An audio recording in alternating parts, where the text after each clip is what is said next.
கிராமத்தில் ஒரு பண்ணையார் வீடு. அதுதான் அந்த கிராமத்திலேயே பெரிய வீடு. ஒரு நாள் ஒரு திருடன் அந்த கிராமத்துக்கு வந்தான். சுற்றி பார்த்தான். அந்த பண்ணையார் வீடு கண்ணில் பட்டுது. இன்னைக்கு ராத்திரி இந்த வீட்டில் தான் நம்ம தொழிலை ஆரம்பிக்கணும் அப்படின்னு சொல்லி அவன் முடிவு பண்ணிக்கிட்டான். ஏன்னா அதுதான் அந்த கிராமத்திலே கொஞ்சம் பெரிய வீடு. அங்கே தான் அவன் எதிர்பார்க்குறது ஏதாவது கிடைக்கும் அப்படிங்கிறது அவனுடைய முடிவு. நடு ராத்திரி அவன் மெதுவாக சோறேறி குதித்து அந்த பெரிய வீட்டுக்குள்ளே புகுந்தான்.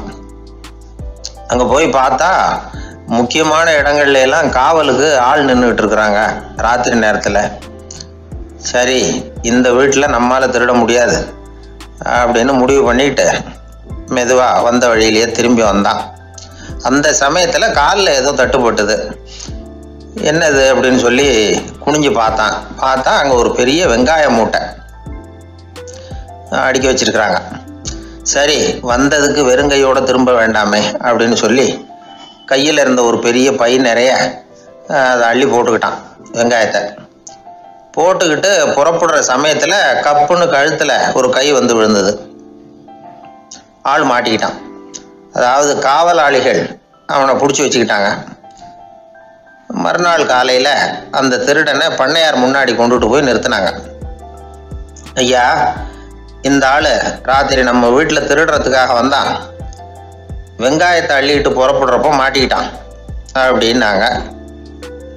அவர் பார்த்தார். என்னப்பா இவங்க சொல்கிறது உண்மைதானான்னு கேட்டார். ஆமான்னு ஒத்துக்கிட்டான் அந்த ஆள். பண்ணையார் அதுக்கப்புறம் கொஞ்சம் யோசனை பண்ணார்.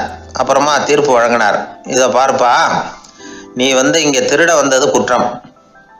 அதுக்காக நீ 100 ரூபாய் அபராதம் செலுத்தணும், அல்லது 100 கசையடிகள் வாங்கணும். அதுவும் இல்லைன்னா நீயே திருடுன அவ்வளவு வெங்காயத்தையும் பச்சையா என் கண் முன்னாடியே சாப்பிட்டுடணும்.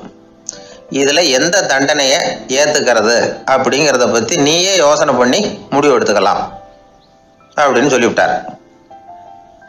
அதாவது இவனே முடிவு பண்ணிக்க வேண்டியது. 100 ரூபா பணம் கட்டுறியா, இல்லது சாட்டை அடி வாங்குறியா, அல்லது வெங்காயத்தை சாப்பிட்றியா, இதுதான் அவர் கொடுத்தது. நீயே முடிவு பண்ணி சொல்லுன்னு விட்டார். திருடன் கொஞ்சம் நேரம் யோசனை பண்ணி பார்த்தான். அவனுக்கு இருக்கிறதுலே ரொம்ப சுலபமாக தெரிஞ்சது இந்த வெங்காயத்தையே சாப்பிட்றேன்ட்டான். ஐயா, நான் இந்த வெங்காயத்தையே சாப்பிட்றேன், அதுதான் எனக்கு கொஞ்சம் சுலபமாக தெரியுதுன்னா சரின்னு விட்டார் பண்ணையார். அப்படியே எல்லாத்தையும் கொண்டு வந்து கொட்டினாங்க.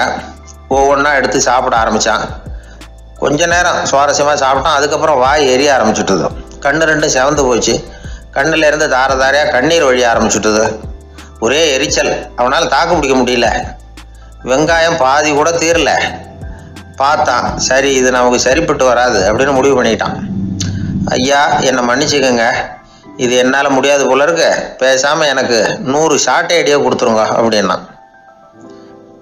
அவரும் சரின்னார். ஷார்ட் ஐடி விழ ஆரம்பிச்சது. அதுவும் ஆரம்பத்தில் ஒரு மாதிரியாக இருந்தது. ஒரு 60 அடிகள் விழுற வரைக்கும் தாங்கினான். அதுக்கு மேலே அவனால் முடியல, தாக்கு பிடிக்க முடியல. ஐயா, என்னை மன்னிச்சுக்கோங்க அப்படின்னு மறுபடியும் பண்ணையார் காலில் விழுந்தான். ஐயா, இதுவும் எனக்கு சரிப்பட்டு வராது போல இருக்கு, பேசாமல் 100 ரூபா அபராதமே கட்டி போடுறேன் அப்படின்னா. அதே மாதிரி பணத்தை எடுத்து கொடுத்துட்டு அவன் பாட்டுக்கு போனான். இப்படி ஒரு கதை உண்டு. இந்த கதையை உலக புகழ்பெற்ற மனோதத்துவ மேதை எம் ஸ்காட் பெக் ஒரு உதாரணமாக எடுத்து சொல்கிறார்.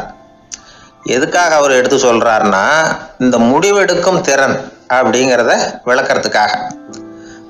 வாழ்க்கையில் முடிவெடுக்கிற திறன் நம்ம ஒவ்வொருத்தருக்கும் ரொம்ப அவசியம்.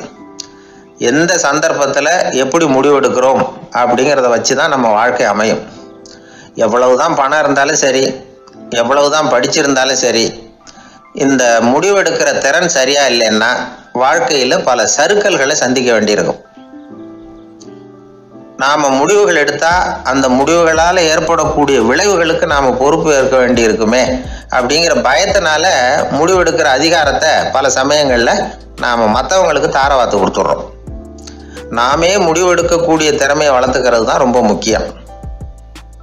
ஒருத்தர் சொன்னார், சார், சின்ன சின்ன பிரச்சனைகள்ல எல்லாம் எங்கள் வீட்டில் என் மனைவி முடிவு எடுக்க விட்டுருவேன், பெரிய பிரச்சனைகள்ல எல்லாம் நான் தான் முடிவெடுப்பேன் அப்படின்னார். பரவாயில்லையே அப்படின்னு சொல்லி சின்ன சின்ன பிரச்சனைகள்னா எதுங்க அப்படின்னு கேட்டேன்.